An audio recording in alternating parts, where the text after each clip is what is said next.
Bonjour à tous, j'espère que vous allez bien. Bienvenue dans cette nouvelle émission Mark AI, cette fois dédiée aux médias. Le mois dernier, on parlait du retail. On avait 5 invités qui étaient avec nous et aujourd'hui, on a 5 nouveaux invités qui vont parler avec nous de la transformation des médias. Alors, le sujet des médias est intéressant à 2 égards sur l'IA. Le premier, c'est comment les médias se transforment et comment est-ce que je dirais le marché des médias est en train d'évoluer avec l'IA.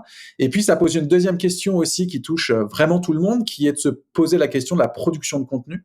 Et donc, on va le voir avec l'ensemble de nos invités. Je suis ravi de les accueillir sur scène. Je les invite tous.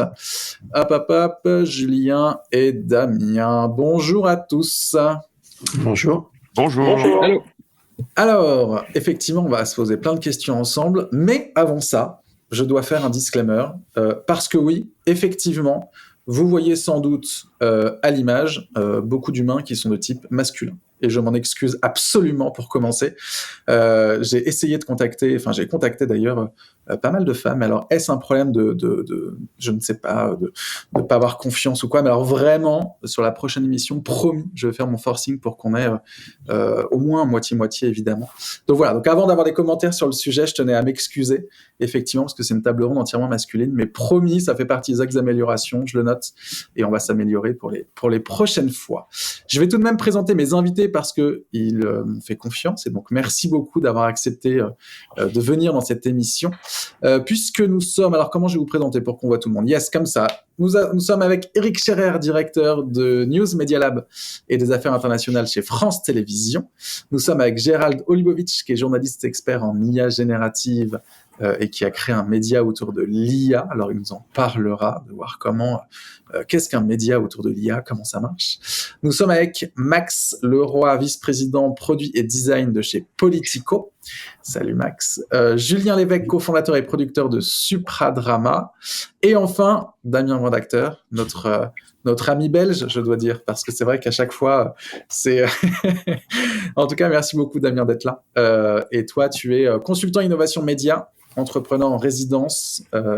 Et donc, Damien, ça fait partie de ces personnes qui m'envoient des messages pour dire « Il faut tester ce truc-là, c'est absolument génial ». Donc voilà, donc, je suis ravi que tu sois là parce que au moins, ça va être, on va pouvoir parler d'expérimentation, on va pouvoir parler vraiment d'IA et de comprendre comment est-ce qu'on peut utiliser l'IA dans les médias. Mais pour ça, je vous propose de commencer par la première partie.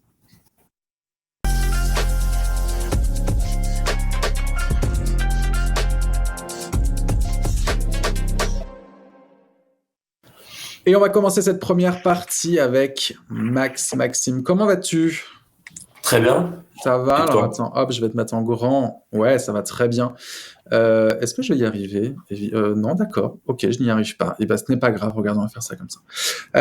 Max, tu travailles chez Politico, mais tu as un regard qui est intéressant dans les médias. On va commencer par toi parce que tu as fait une école de design et donc tu n'as pas fait une école de journalisme ou une école business pour arriver dans les médias. Tu es arrivé par le design.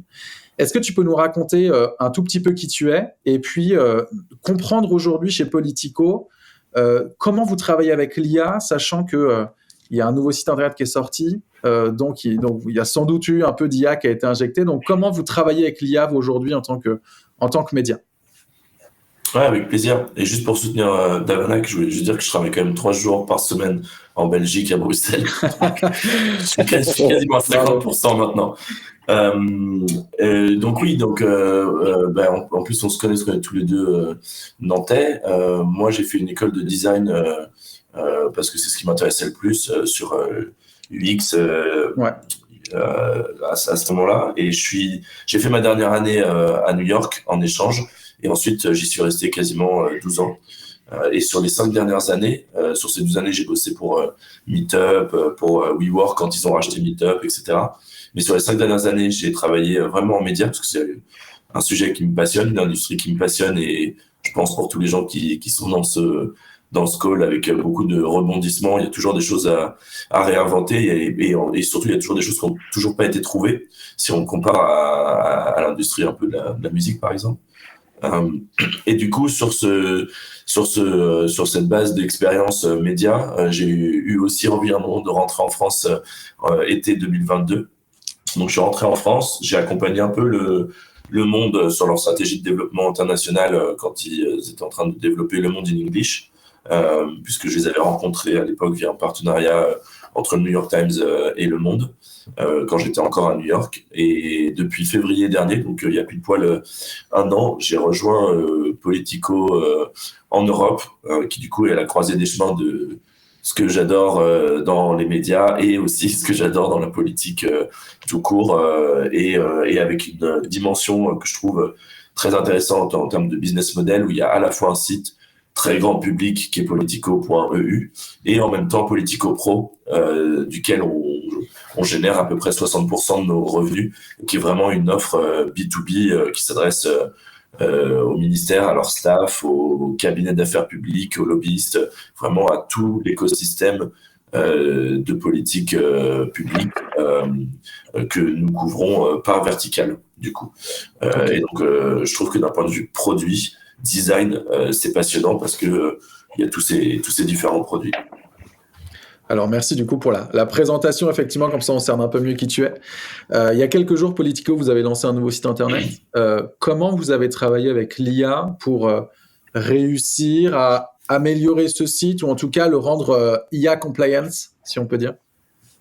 Ouais, moi, il y a sûrement des gens encore plus experts dans ce call, mais en tant que designer, et j'en avais parlé justement avec Gérald, ce que je vois, c'est que quand on parle d'optimisation pour l'IA, que ce soit pour tel ou tel modèle, en fait, d'une certaine manière, on parle surtout de SEO sous stéroïdes. En fait, c'est exactement les mêmes éléments qui s'appliquent. Nous, quand on a refait notre site web, ce qui est bien pour les lecteurs, de toute façon, est toujours quasiment bien pour les robots. Je donne quelques exemples. Nous, en tant que lecteurs, c'est très difficile de consommer un article de 800 mots sans aucun titre H2, sans compréhension de ce qu'on traite à différents moments. Et en plus, je pense qu'on le fait tous. On lit rarement parfaitement un article du début à la fin. Parfois, on va lire le début, puis on va scanner un H2 qui nous plaît. On va lire ces 3 paragraphes-là. Puis finalement, on se dit que l'article était bien.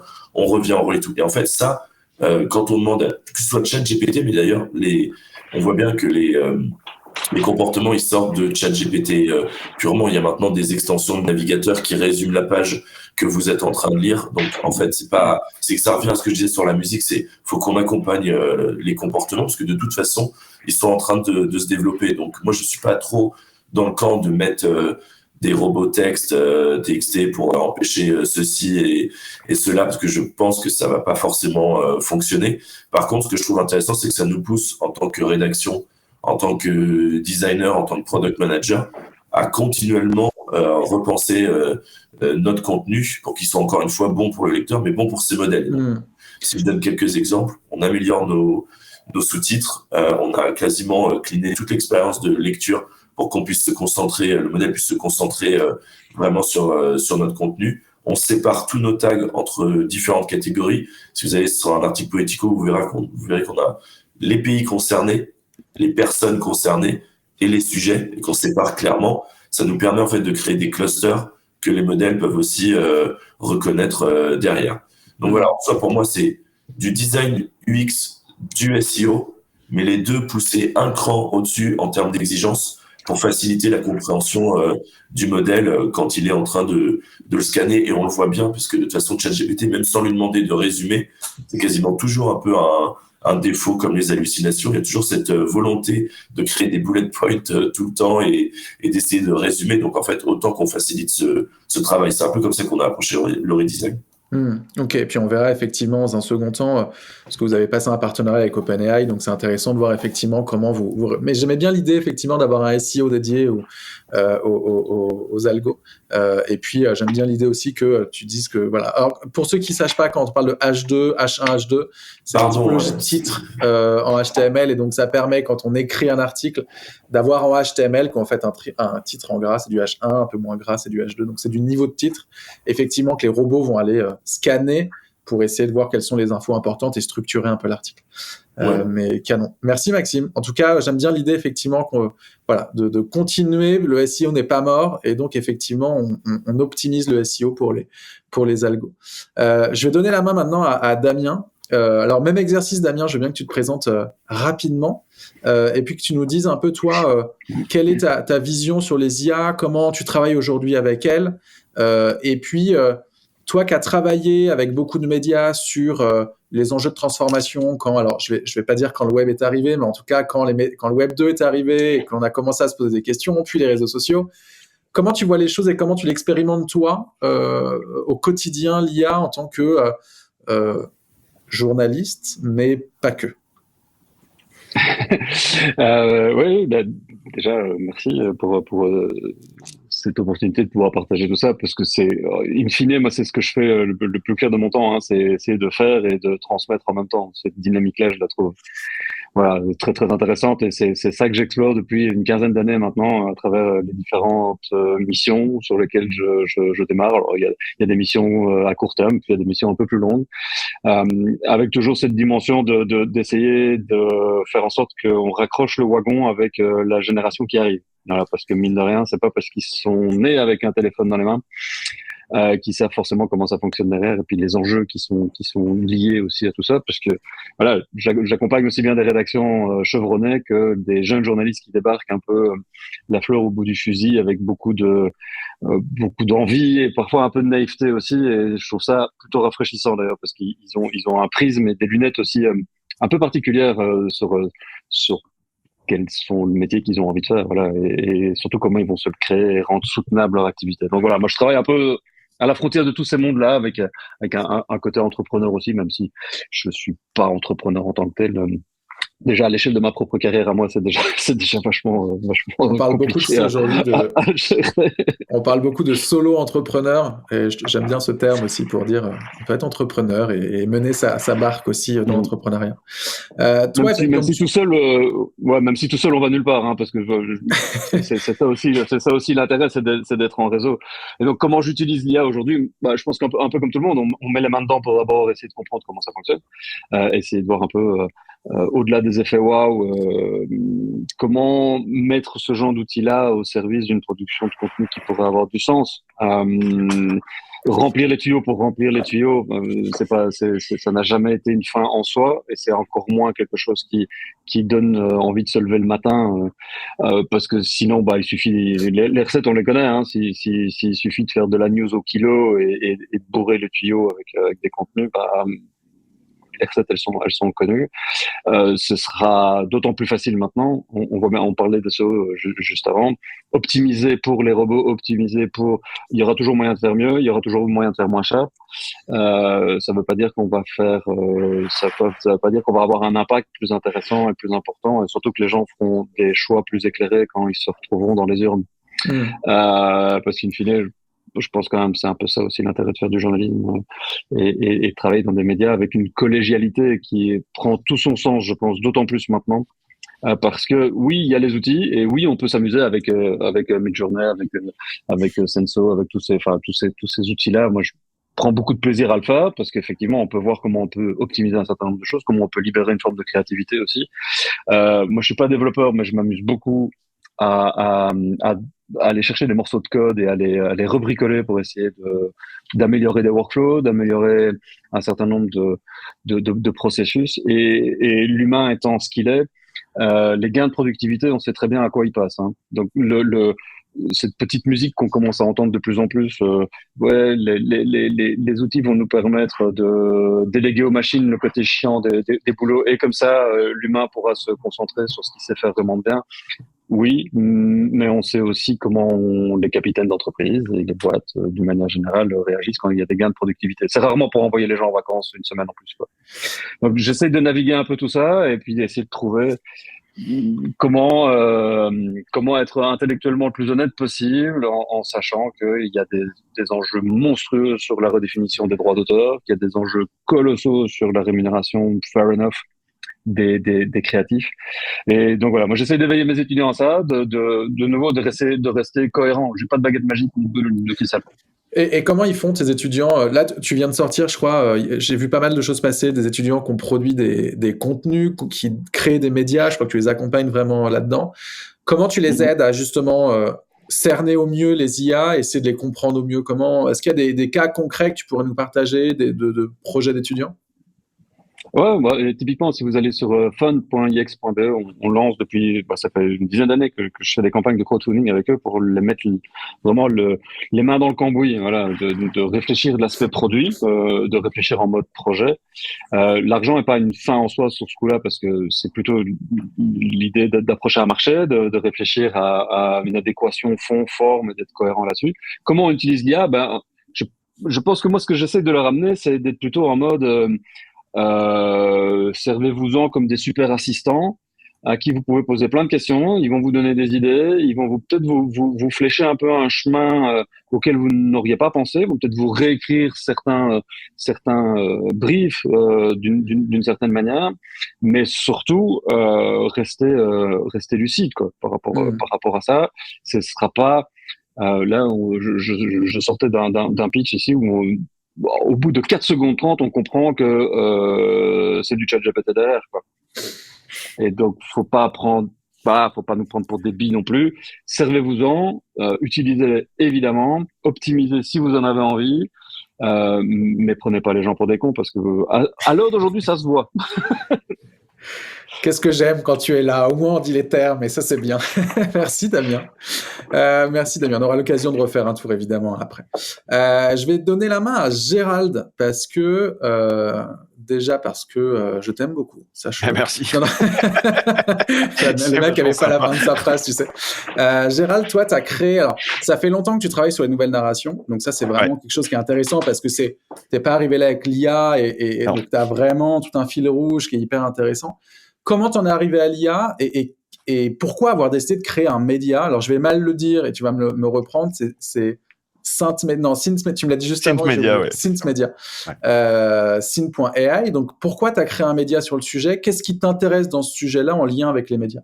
Alors, en fait, je me suis intéressé à la question des contenus fabriqués par intelligence artificielle, ce qu'on appelle les médias synthétiques. En 2017, c'était à l'occasion d'une reprise d'études pour devenir manager, parce que j'avais envie d'être manager, puis en fait, j'ai réalisé que c'était une bêtise.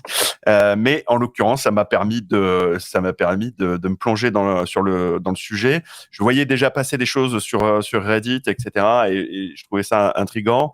Et puis il y a eu une série de papiers qui sont sortis, qui m'ont dit allez hop, qui m'ont fait dire allez, c'est un phénomène qui est vraiment très intéressant. Venant de l'image moi-même, étant photojournaliste, le côté manipulation de l'image m'intéressait d'autant plus. Et donc du coup, je me suis attaché en fait à essayer de comprendre le phénomène et donc oui, à l'époque il n'y avait pas la course à l'échalote qu'on a aujourd'hui avec une multitude d'outils et une actualité technique débordante. En tout cas, c'était vraiment très à bas bruit quoi.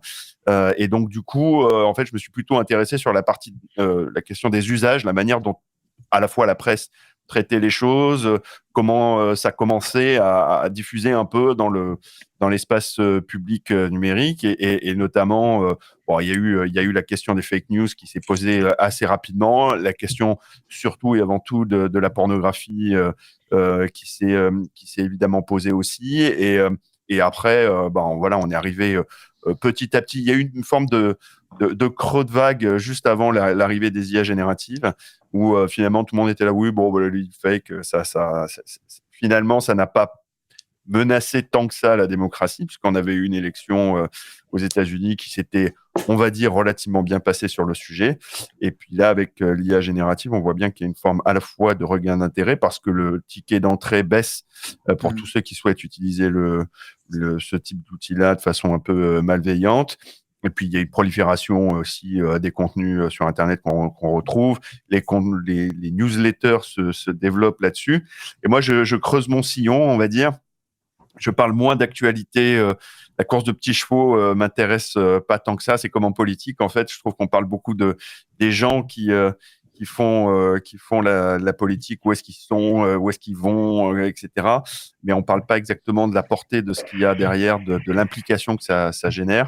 Et donc moi, l'idée, c'est d'aller décrypter avec Synthmedia, de décrypter un petit peu ça. C'est pour ça que j'invite des chercheurs, des chercheuses qui vont ou des journalistes ou des gens qui observent le phénomène et qui ont un regard pertinent là-dessus. et qui vont travailler sur différents aspects. Et ça rejoint un peu plus la tech en général, quoi. Donc le point d'entrée c'est l'IA, mais après on ouvre sur la tech en général. Effectivement, alors je vais vous montrer une vidéo effectivement qui est sortie cette semaine. Alors vous allez tous reconnaître ce que c'est.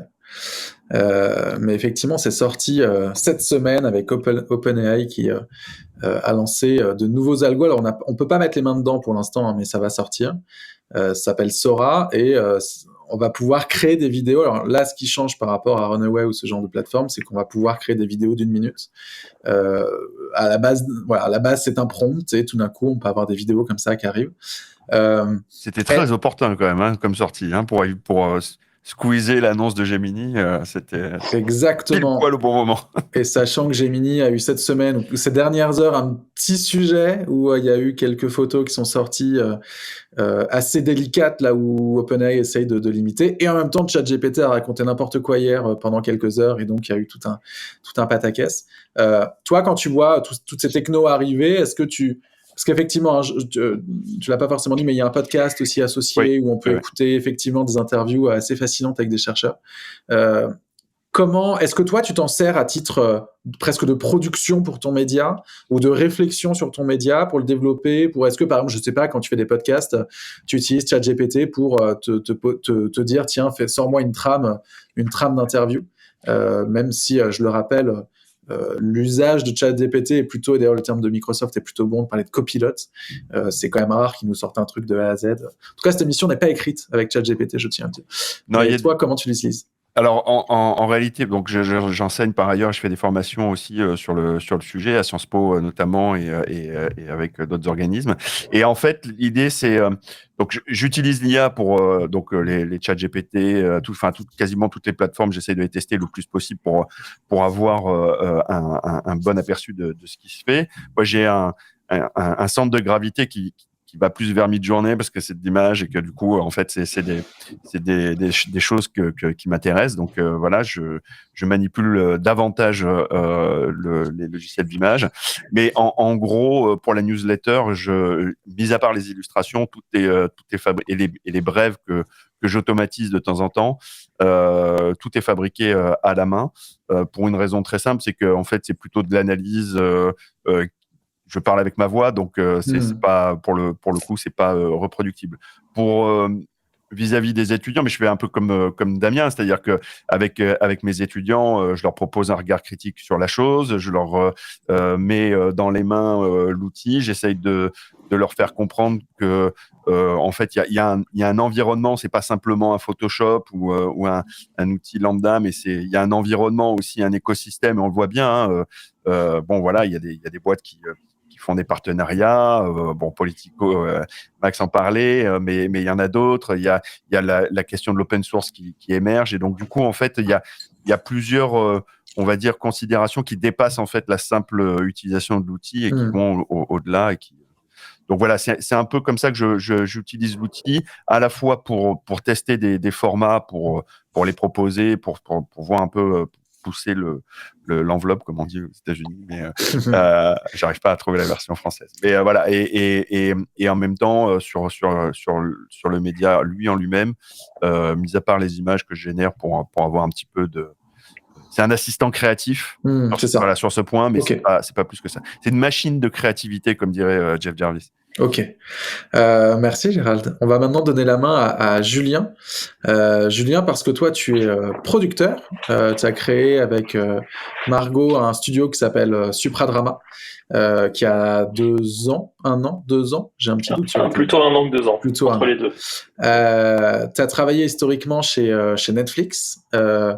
Pourquoi t'être lancé dans cette aventure de producteur, et quand tu vois Sora arriver et ce genre d'outils, comment ça bouleverse toi ton métier de producteur et de storyteller, de raconteur d'histoire? Alors, moi j'ai un parcours assez classique dans les industries créatives, puisque ça fait à peu près 15 ans que je travaille dans ce business. J'ai déjà fait de la publicité dans des agences de pub, et puis après je suis arrivé chez Netflix, et là je crée ma boîte de production avec ma femme Margot Granchet pour produire des films et des séries. Et en fait c'est amusant parce que c'est un peu le constat qui est fait par tous les intervenants, de se dire que dans ce business, entre le moment où j'ai commencé et maintenant, il y a des évolutions majeures qui ont eu lieu. Et à chaque étape de ma carrière professionnelle jusqu'à présent, le travail que j'effectue au quotidien et qu'on effectue nous au quotidien, il est ponctué par l'utilisation de nouvelles technologies. Et c'est vrai que l'IA, avec ce qu'elle apporte, au sens large et quasiment philosophique, nous a permis d'accélérer un certain nombre de choses au niveau créatif, mais pose aussi beaucoup de questions d'un point de vue éthique. Aujourd'hui, nous, notre business, c'est de produire des films et des séries, de les développer et de les emmener jusqu'à l'écran. Et donc, quand on se pose cette question-là, la question de la créativité, elle est au cœur de tout ce qu'on fait.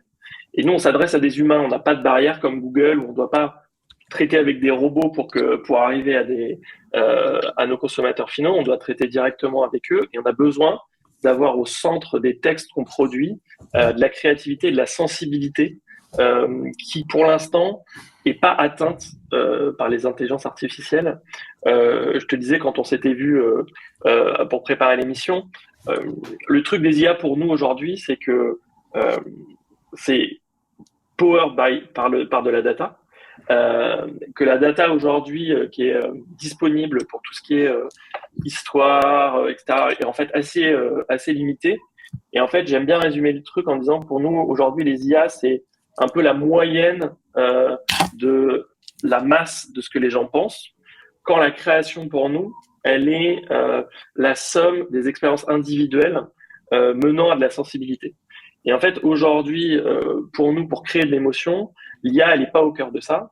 Les textes qui sont des auteurs qu'on accompagne, etc., ne sont pas utilisés du tout par ça. En revanche, quand on a besoin d'aller chercher de la spécificité sur des univers autour desquels on est peut-être un peu plus distant, je pense à l'univers médical, par exemple, ou quand on fait une série dans un univers où, je sais pas, il peut y avoir des scientifiques, etc., l'IA nous amène et nous aide beaucoup à aller chercher de la fonctionnalité dans nos scripts et de se dire, OK, ça fonctionne comme ça, et c'est opérant comme ça. Donc, effectivement, l'IA, elle nous aide à vraiment développer d'un point de vue fonctionnel, mais d'un point de vue émotionnel, aujourd'hui, on n'a pas du tout accès à ça via l'IA. On n'y arrive pas. Ensuite, on n'a pas hyper envie. La crainte, c'est que ce soit juste un frein limité par l'accès à la data disponible aujourd'hui. Néanmoins, on pense quand même que l'humain reste central dans notre métier. Ça, c'est pour la partie textuelle. Et puis la seconde partie, c'est pour tout ce qui est parce qu'on invente des séries, on invente des univers. Aujourd'hui, ce business, il fonctionnait par comparatif. Donc, quand on écrivait une série, on disait c'est un mix entre Stranger Things et n'importe quel d'argent et de sang, et Orange is the New, et d'argent et de sang. Et donc, on se disait un peu, chacun pouvait se dire, voilà à quoi ça va ressembler. Aujourd'hui, avec les logiciels d'image, etc., on est très capable de reproduire visuellement ce à quoi on a envie que la série ou le film ressemble, et de créer des univers beaucoup plus forts. Donc nous, on s'en sert aussi beaucoup comme ça. Mais bon, nous, on est un nouvel entrant sur le marché des producteurs. Et c'est vrai qu'à deux personnes, on arrive à développer à travers à la fois l'utilisation de Midjourney ou de la fonctionnalité via ChatGPT, beaucoup plus, je trouve, de scripts que des acteurs qui sont sans doute un peu plus installés et qui ont moins l'habitude de fonctionner avec ces outils-là. Et puis je trouve que sur la partie plus marketing de la production, effectivement, quand on a une idée, une histoire pour la vendre, typiquement, moi je l'ai là sur un de mes clients où ça m'oblige moi-même à améliorer mon brief. C'est-à-dire que finalement, au départ, j'avais un brief assez simple pour dire, voilà, l'histoire, ce sera ça, ça, ça, ça, ça. Je le mets dans ChatGPT ou dans Midjourney pour dire, qu'est-ce que tu me sors ou qu'est-ce que tu me... En fait, c'est une forme de confrontation, de confronte-moi à mon idée. Et quand je la vois, je me dis, ah non, en fait, il n'a pas compris du tout. En fait, il y a plein de points que je n'avais pas effectivement abordés. Donc, c'est vrai que, encore une fois, hein, je le redis, mais je trouve le terme de copilote est plutôt intéressant. Et j'aime bien effectivement que tu dises qu'aujourd'hui, on envoie des slides et que demain, on enverra des trailers qu'on pourra faire assez vite et créer son propre univers à soi pour vraiment réussir à donner envie. Et sur ce que tu disais sur la première partie, sur effectivement, j'aime bien ta phrase quand tu dis l'IA, c'est la moyenne de ce que les gens pensent, et quand on écrit une histoire, il faut aller chercher une singularité, il faut aller chercher quelque chose d'un peu différent. Allez voir la vidéo de Casey Neistat, donc Casey Neistat qui est un YouTuber américain qui a fait des centaines de vidéos sur YouTube sous format vlog et qu'il a appris, c'était il y a un peu moins d'un an, a pris ChatGPT pour lui sortir un script et il a tourné le script que lui proposait ChatGPT où il disait c'est un peu nul quoi, et ça manque un peu de rebondissement et ça manque un peu de vie. Donc effectivement, aller chercher cette singularité c'est important et peut-être que les IA le feront demain, mais en tout cas aujourd'hui on n'y est pas vraiment. Merci Julien. Je vais laisser la main du coup à Eric Scherer. Eric, tu es directeur du News Media Lab et des affaires internationales de France Télévisions. Je suis ravi de t'avoir parce que, alors, on pourrait alors, avec chacun de mes invités, je pense qu'on pourrait prendre 1 heure tous ensemble pour discuter. Mais tu as fait partie du coup d'un travail que vous avez mené sur une charte éthique en lien avec l'IA, parce qu'en plus, on le voit dans tous nos invités, la question de l'éthique, elle est partout, donc elle est extrêmement intéressante. Tu as participé avec Reporters sans frontières à la constitution d'une charte d'éthique pour les journalistes avec l'IA. Est-ce que tu peux nous en parler? Peut-être comment est née cette idée, et puis toi, comment tu l'as vécu, et puis ce que tu as voulu apporter de puissant dans cette charte? Merci, oui. Écoute, on a bossé à une vingtaine de soi-disant experts, entre guillemets, du journalisme et de la tech, qui venaient d'un peu partout dans le monde, pour essayer de donner un premier cadre éthique, des guidelines en fait aux rédactions. C'est une charte qui est plutôt plus destinée aux rédactions, aux journalistes qu'aux éditeurs et aux publishers. On entend bien que les publishers, les éditeurs, les médias vont essayer de faire des gains de productivité. Nous, ce qu'on voulait, c'était donner un outil aux journalistes, un premier outil de réflexion, de guidage pour les aider. Parce que ce qu'on voit au quotidien, c'est qu'il y a un mélange très, très compréhensible de plein de curiosité, et puis d'incompréhension, et puis d'anxiété, sur ce que c'est que l'IA. On a des rédactions plus ou moins jeunes qui ont déjà pris de plein fouet les vagues précédentes, qui se disent là, c'est encore pire et en plus ça va prendre mon job. Donc c'est un peu compliqué. Donc ce qu'on a souhaité faire avec RSF et puis tout un tas de gens sous l'égide de Maria Ressa, qui est la journaliste des Philippines, qui a bravé la dictature de son pays à plusieurs reprises et qui est très à fleur de peau sur ces sujets, d'essayer de voir comment on pouvait à la fois en profiter, mais aussi se protéger d'une certaine manière. Donc on a publié, je ne sais plus, c'était cet automne, cette charte qui est en ligne sur le site de RSF, pour aider les rédactions avec quelques, il y a une dizaine de points, mais les points forts, c'est évidemment l'humain en priorité. Et pour le coup, ce qu'on essaye de dire, par exemple chez nous à France Télévisions, mais je sais que c'est vrai aussi dans d'autres médias, c'est que le journaliste, l'éditeur, doit être à l'origine, doit être en fait au début et à la fin du processus. Au début parce que c'est lui qui va faire les prompts, ou c'est lui qui va donner les indications aux plateformes ou à l'outil, au logiciel qu'il utilise, et puis surtout c'est lui qui doit être à la fin du processus. On ne peut pas lâcher le truc dans la nature sans une vérification. En tout cas, pour l'instant, c'est une position, ça peut évoluer. Et c'est aussi une charte qui doit évoluer. Donc, humain, machine, humain, c'est vraiment l'axiome de base. Les médias toujours responsables du contenu qu'ils publient, ça c'est quelque chose qui nous tenait à cœur, par exemple. Une autre chose, c'est le traçage de l'IA dans les contenus. Vous savez que, notamment dans le cadre européen, des obligations vont être progressivement mises en place, demandant aux plateformes d'identifier l'IA dans les contenus, au moins dans les photos et dans les vidéos, avec du watermarking. Ce sont des technologies qui sont à peu près matures. Donc c'est vrai pour le texte, pour la photo et la vidéo, et nous aussi à France Télé, on va rejoindre des consortiums internationaux qui prônent un marquage de ces documents. En revanche, on sait, et contrairement à ce que dit aujourd'hui la Commission européenne et l'Europe, que c'est absolument impossible de le faire dans les textes. Il n'est pas possible aujourd'hui de déceler dans le texte des contenus d'IA ou des contenus qui auraient été générés par des intelligences artificielles. Et là, on a tout un domaine de recherche qui est ouvert, et on espère que les académiques, les chercheurs, les développeurs nous aideront à tracer l'IA dans le texte. Ou en tout cas, peut-être demander aux journalistes d'indiquer que, un peu de la manière dont les youtubeurs aujourd'hui disent ceci est une vidéo réalisée avec un partenaire, avec une marque, de pouvoir dire à un moment donné dans le texte à la fin, de dire ça a été coécrit, ou en tout cas aidé par une machine. Ça, c'est des choses qui sont... Oui, alors tout à fait. Il y a aussi la notion de transparence absolument indispensable. Si on utilise de l'IA, il faut le dire. Il faut le dire vite. Il faut le dire à sa hiérarchie, c'est-à-dire à ses head-chefs et à ses boss quand on travaille dans une rédaction. Il faut le dire à son audience, au public, si on l'a fait. C'est vrai pour des images d'animation, des images de synthèse. C'est vrai pour du texte si on l'a utilisé pour du résumé, pour de l'amélioration SEO, pour tout un tas de choses. Transparence, ça aussi fait partie des 10 principes qu'on a mis sur la table. C'est intéressant parce que effectivement cet enjeu de charte, donc je suis ravi de faire cette émission sur les médias, et c'est vrai que c'est une émission qu'on voulait lier au sujet marketing. Donc là, du coup, on est sur ces sujets de médias, de marketing, mais dans le marketing, peut-être aussi qu'il va falloir mettre en place une charte sur ces sujets-là. C'est une vraie réflexion que j'ai régulièrement avec mon associé Valérie, de se dire, OK, où est la frontière? Quelle est notre transparence sur le sujet?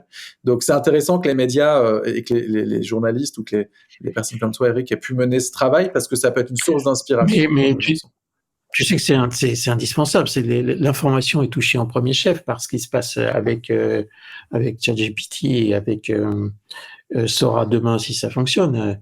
Gérald l'a évoqué, les camarades également. L'information est la première touchée,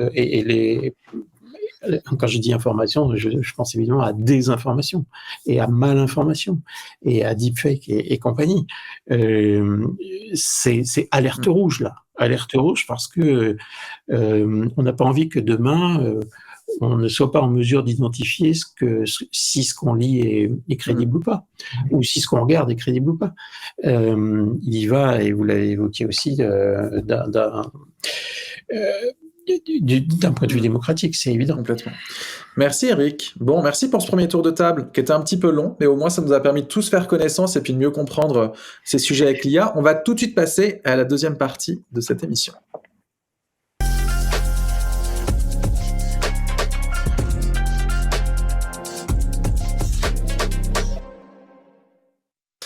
Et on va reprendre avec toi, Max, puisque avec Politico, vous avez effectivement passé un partenariat qui a été annoncé le 13 décembre 2023 avec OpenAI. Est-ce que tu peux nous raconter, alors, dans les grandes lignes, quel est ce partenariat, et puis ce que finalement ça vous permet de faire aujourd'hui, ou voilà, quel est le lien que vous avez aujourd'hui avec OpenAI, parce que c'est intéressant de voir que voilà, on est sur aussi une tendance avec des relations, des partenariats qui se créent entre les plateformes et les médias. Oui, alors le partenariat, il est à l'échelle d'Axel Springer, qui est le propriétaire de Politico US et Politico Europe, qui maintenant forment un seul groupe. Donc c'est pas que Politico, il y a aussi Business Insider en Allemagne dedans, et aux États-Unis, et ensuite après il y a tous les publishers nationaux en Allemagne qui font partie du groupe. Je peux pas commenter les termes du deal qui reste confidentiel, mais de manière générale, c'est surtout un positionnement assumé. Si tu prends deux extrêmes, tu as d'un côté, on parlait des robots, du fichier robot TXT, derrière, où tu vas avoir des publishers qui vont vraiment empêcher ou demander à ce que rien ne soit crawlé par les robots d'OpenAI. Tu peux même mettre dans cet extrême le New York Times qui poursuit OpenAI en justice parce qu'il considère que OpenAI en fait a déjà commencé à outrepasser ces robots-là, même si maintenant on sait qu'ils étaient quand même en train d'explorer un deal qui s'est pas fait, et que derrière il y a une page en justice. Donc je pense que on aura une série peut-être HBO dans 2 ans et on verra comment ça s'est passé. Mais je pense que c'est plus compliqué que ça en donne l'impression à première vue. Ce que tu dis effectivement, c'est que on peut dans le code directement indiquer au robot de ne pas passer, de pas scroller, de pas prendre les contenus, mais on n'a absolument pas l'assurance qu'il ne le fasse pas. Bah non, en fait, c'est exactement la même chose que encore une fois, on en revient au SEO quand on dit au robot SEO de pas crawler un site. Voilà, ça reste un engagement, je dirais. Eric parlait d'éthique, c'est exactement ça. En fait, c'est est-ce que ces compagnies-là vont vraiment le faire, de respecter ces instructions qui sont données à leur robot. Donc on peut le croire, on peut ne pas le croire. En tout cas, il y a cet extrême-là d'un côté, et de l'autre, il y a ceux qui laissent les robots des modèles crawler leur contenu, que je mettrais du coup dans un groupe un peu au milieu, mais sans avoir de relation particulièrement contractualisée avec aucun des modèles. C'est plus bon bah voilà, exactement comme le SEO et comme les robots de Google ou de Bing, pour en citer deux, on veut que vous ayez accès à notre contenu pour être sûr d'apparaître dans les moteurs de recherche. Bah, la même chose avec OpenAI. Et du coup, là où c'est positionné Axel Springer, c'est de dire bon bah à l'échelle d'un conglomérat de médias dont on connaît la qualité du contenu sur certaines niches, on pense qu'on a une force de discussion pour entraîner les modèles sur une quantité astronomique de contenu publié depuis plusieurs décennies maintenant, et sur des domaines spécifiques. En l'occurrence, pour Politico, c'est la qualité de notre contenu, de nos scoops, de tous nos portraits sur tous les sujets politiques et affaires publiques. Et donc, en fait, l'idée de ce partenariat, c'est de se dire, voilà, si on est capable d'amener ce contenu à OpenAI, et en plus d'une façon beaucoup plus organisée, puisque si c'est nous qui fournissons le contenu, on n'est plus obligé de le faire avec, entre guillemets, les mêmes outils qu'un robot qui essaye de scanner le texte entre 3 pubs, 4 changements de page et tout. Là, on peut donner la matière de manière un peu plus directe, et en se disant, bah, si quelqu'un doit être cité sur une recherche qui concerne Ursula von der Leyen, ou que le robot que le modèle va essayer de citer 3 sources, bah en fait on veut juste être présent le plus souvent possible sur les domaines qui sont les nôtres, d'où cet accord. Et je pense que c'est aussi, si je devais conclure là-dessus, c'est une clause de revoyure. Enfin, moi je le vois comme ça, c'est de dire bon, maintenant on a une relation, on a mis un premier chiffre sur le contenu. C'est qu'on le voit, enfin je veux dire la vitesse à laquelle avance OpenAI avec la vidéo, il y a une semaine, dans 3 mois, l'accord qu'on a, il y aura forcément des choses à réimaginer, mais au moins voilà, les deux entreprises se connaissent, elles ont un contact direct, elles peuvent discuter à la même table. Pour moi, c'est aussi avoir créé une première relation, quoi. Et toi, de ton côté, Eric, avec France Télé, quelle relation vous avez avec ces plateformes-là, et comment toi tu travailles pour soit créer des liens, soit protéger le contenu, qui sont 2 enjeux majeurs si j'écoute Maxime? Écoute, on a bloqué, comme tout le monde, au début de l'automne, les crawlers sans grande illusion, puisqu'on constate désormais, y compris avec Huissier, qu'il le contourne et qu'il continue d'ingérer. Donc ça, c'est un vrai problème.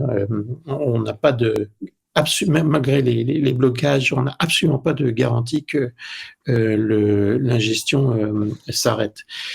Donc on a une industrie nouvelle qui est en train de se développer et qui ne paie pas sa matière première, et qui la transforme et qui risque de s'enrichir. C'est un vrai sujet pour tous les médias d'information notamment. Quel type de rapport on veut avoir avec les plateformes, comment on va discuter avec elles. On s'en occupe plutôt au niveau européen, au sein de l'UE1, au sein de la collectivité des audiovisuels publics européens, pour voir de quelle manière on entend dialoguer avec les plateformes. Je pense que ce qu'on aimerait avoir, la première chose, c'est avoir au moins un contact avec les plateformes et une demande d'autorisation, quitte à passer des deals individuels et collectifs. Je crois que c'est quelque chose de fondamental qui nous demande l'autorisation. Puisqu'il y a ce contournement. Je vous rappelle que c'est un peu technique, mais le texte est data mining européen, qui est un texte qui autorise l'aspiration et la consultation des contenus par des instituts de recherche, par n'importe quel institut à des fins de recherche, est obligatoire. C'est-à-dire qu'on est obligé de mettre à disposition les contenus pour les fins de recherche. Or, tous les GAFA, comme par hasard, ont des fondations et des instituts de recherche et donc peuvent se permettre notamment d'aspirer les contenus. Donc, demande d'autorisation, je pense que ça, c'est quelque chose de fondamental. On va regarder comment c'est possible. Deux, savoir ce qu'ils vont faire de nos contenus. En tout cas, avoir une meilleure connaissance de ce qui va se passer, y compris au niveau du display. Savoir ce qui se passe de nos contenus, pourquoi ça nous inquiète? Parce que si vous regardez ce que fait Perplexity.ai aujourd'hui, les plateformes sont en train tout simplement d'inventer les formats médias de demain avec nos contenus, sans même nous le demander. Énorme souci, énorme inquiétude sur ce point-là. Parce que Perplexity résume, synthétise l'information du web désormais aujourd'hui en anglais, mais aussi en français, dans d'autres langues, de manière assez extraordinaire, avec des contenus sans rémunérer les médias, et ce au nom de ce qu'on appelle le fair use, c'est-à-dire le droit de citation, droit de citation qui existe dans les modèles universitaires, mais qui n'existe pas forcément. Et on l'a vu ces 20 dernières années pour les donc effectivement, l'accord et puis derrière discussion de qu'est-ce qu'on en fait. Et effectivement, quand on prépare. Voilà. Ouais. Et troisième point, c'est quel est le business model qu'on cherche, quelle est la nature de la rémunération que les médias peuvent avoir. On le voit avec Politico, les plateformes d'IA savent toutes qu'elles vont devoir payer des données et des contenus extrêmement bien indexés, en gros des données de qualité. Est-ce que les deals vont se faire comme avec Politico et Axel Springer en amont? Est-ce qu'elles seront en aval en partage d'usage? Est-ce qu'elles seront en amont et en aval? Ça, c'est des questions qui sont sur. Ok. Bon, alors, du coup, on refera une émission en 6 mois et puis on verra si tout ça a évolué. Merci, Eric.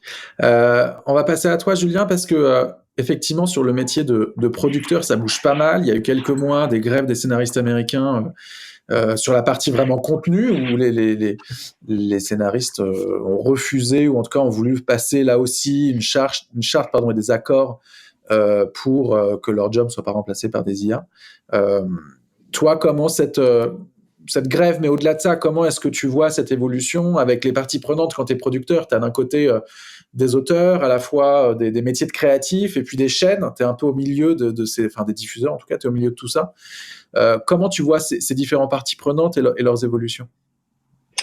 En fait, c'est vrai que la grève aux États-Unis, il y a eu 2 grèves. Il y a eu la grève des auteurs, il y a eu les grèves des acteurs sur des sujets qui sont complémentaires et en même temps qui posent beaucoup de questions.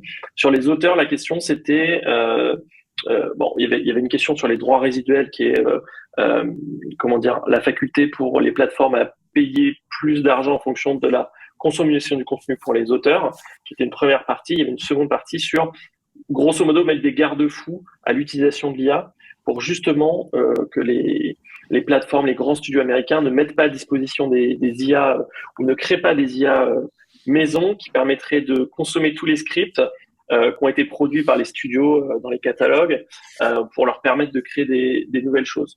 Donc, on sait que les deals de cette façon, on met des garde-fous, mais les studios quand même veulent tenir au courant les auteurs de ce qui se passe, tout en quand même essayant d'aller voir ce qu'ils peuvent développer eux de leur côté. Donc ça, c'est une première partie de ce que les studios peuvent faire, les grands studios peuvent faire de leur catalogue. Et sur les acteurs, au-delà des rémunérations, qui était un des sujets de la grève, la grande question c'était qu'advient-il de son double numérique qui n'existe pas encore, mais qui pourrait exister dans le futur, c'est-à-dire si on avait un Bruce Willis qui était ancré dans le temps et qu'on pouvait faire des die-hard toute notre vie, même après notre mort ou même en cas de maladie. La question s'était posée, on en avait parlé sur Paul Walker quand il est décédé en 2013 sur Fast and Furious 8. Il avait finalement décidé de l'exclure par le biais du scénario, mais il y avait quelques images qui étaient un peu truquées. La question, c'est si aujourd'hui il y a quelqu'un qui décède, est-ce qu'on va pouvoir utiliser son enveloppe après sa mort? Et ça pose aussi une question qui qui est importante, c'est celle du renouvellement des acteurs et des icônes. Puisque si Bruce Willis existe pour toute la vie, est-ce qu'il y aura des nouveaux Bruce Willis? Ou en tout cas, est-ce qu'il y aura des nouveaux acteurs? Ou est-ce qu'ils seront simplement remplacés par des nouvelles enveloppes?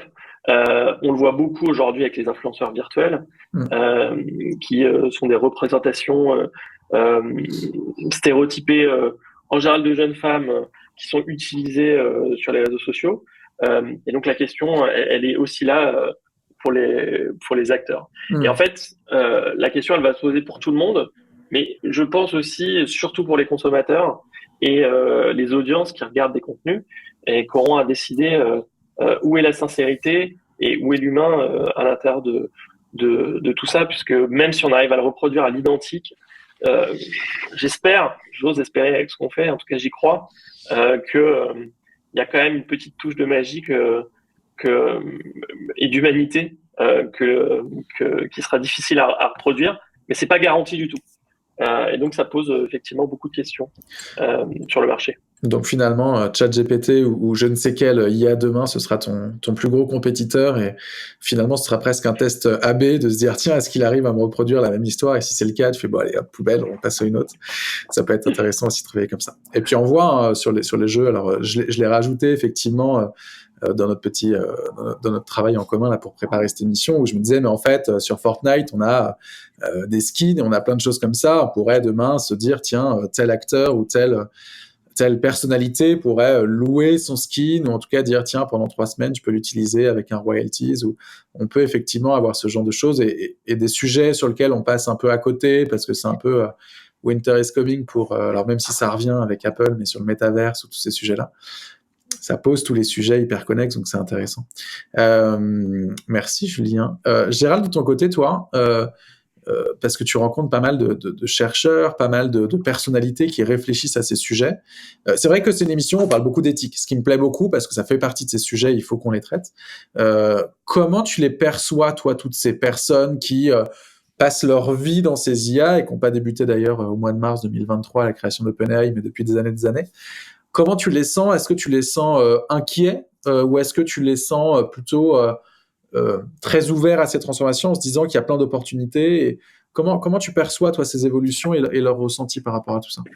Non, alors ceux qui travaillent qui sont vraiment data engineers, etc., et qui sont des gens sérieux, en général, ils sont pas dans les théories complotistes de fin du monde, de prise de contrôle sur l'humanité par une IA intelligente, vaguement, voilà. Il y a quand même dans le milieu de la presse, il y a quand même la première des peurs, c'est on va dire c'est celle du remplacement, celle de la perte de l'emploi, celle de la dépossession en fait de sa capacité à rapporter alors pas à rapporter l'info, à l'écrire. Et souvent, en fait, on s'aperçoit que d'ailleurs la valeur perçue du journaliste par le journaliste lui-même réside dans le contenu final, c'est-à-dire le texte qui est écrit ou la vidéo qui est produite ou la photo qui est réalisée, pas tellement dans le fait d'aller chercher l'information, de la recouper, etc., qui est en fait vécu comme une espèce de truc, bah oui, c'est normal, c'est ce qu'on fait, donc bon, voilà. Alors c'est marrant parce que justement, il y a souvent cette discussion entre bah oui, en fait, recouper l'information, c'est normal, mais écrire, là, pour le coup, c'est vraiment nous, quoi. Oui, c'est vrai. Donc, il y a une particularité. Moi, je les engage régulièrement, justement, à se réquestionner sur cette chose-là, parce que je pense que l'IA, bon, si on met de côté toutes les discussions macro et un peu capitalistiques sur la détention des données, sur le contrôle de tout ça, etc., en fait, je pense qu'il y a quand même une opportunité pour réinventer en fait les rédactions telles qu'elles sont aujourd'hui, le fonctionnement des rédactions, la manière dont on amène l'info, la manière dont on fabrique aussi des interfaces qui permettent d'interagir avec nos lecteurs, avec les spectateurs. Et je pense que là, il y a un vrai truc, mais il faut aller vite parce qu'on voit bien que, alors Eric parlait de Perplexity AI, mais il y a aussi Arc que j'utilise là en ce moment qui aussi fabrique des résumés. Ils intègrent de plus en plus de l'IA dans leur système et c'est d'ailleurs extrêmement bien foutu. Donc voilà. Donc en fait, on va se rendre compte très vite qu'il va y avoir un phénomène de désintermédiation des médias où à la fois, en fait, ça va être des navigateurs, ça va être d'autres outils comme ça qui vont en fait subtiliser un petit peu l'interface entre le lecteur et la rédaction, enfin en tout cas le titre.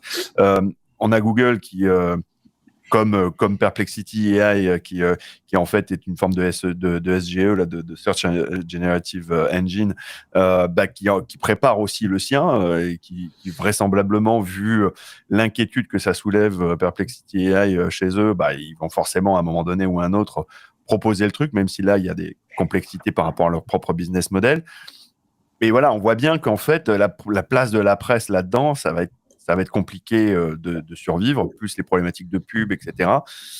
Donc voilà, ça crée en fait des formes de tension, des formes d'inquiétude, voire même des fois de panique morale à l'intérieur des rédactions, j'ai l'impression, ou en tout cas des journalistes qui l'utilisent. Et puis sinon, il y a quand même l'effet waouh immédiat en mode oh là là, mon Dieu, c'est génial, on va pouvoir réécrire des trucs hyper rapidement, c'est super cool, etc. Donc voilà, c'est un peu ambigu. Je pense qu'il y a besoin de beaucoup de. Ouais, le scope est large effectivement sur les transformations. Et je réfère un livre qui s'appelle toujours d'ailleurs Le journalisme engagé qu'avait écrit Eric il y a quelques années.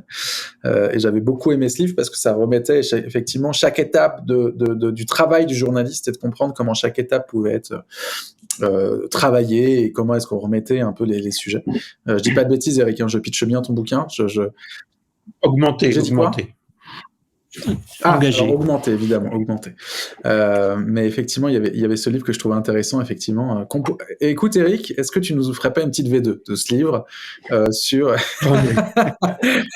Ou alors avec GPT. On va laisser la main à Damien pour terminer cette émission. Damien, ce que j'aime bien, effectivement, dans ton approche, c'est que tu es multifacette, dans le sens où tu es... journaliste, on a pu le voir il y a quelques années à RTBF parler des nouveaux médias, enfin des nouvelles techno, pardon. Tu es en même temps un peu dev parce que tu t'es formé et tu as regardé, en même temps tu es un peu designer parce que tu es bidouillé. Et en fait, voilà, c'est un profil que j'aime beaucoup parce que tu es multifacette. Toi, dans cette approche que tu as et dans ces conseils que tu as aux médias aujourd'hui, quelle est ton approche avec l'IA et Gérald parlait de grands bouleversements, là aussi multifacette parce qu'un média finalement c'est une entreprise avec beaucoup de sujets. On a beaucoup parlé de la production de contenu, des relations avec les partenaires, mais on peut aussi parler effectivement de la relation au lecteur qui va être bouleversée, c'est ce que adressait Gérald. Comment tu le vois toi ? C'est quoi les points d'attention que tu as aujourd'hui sur ce sujet ?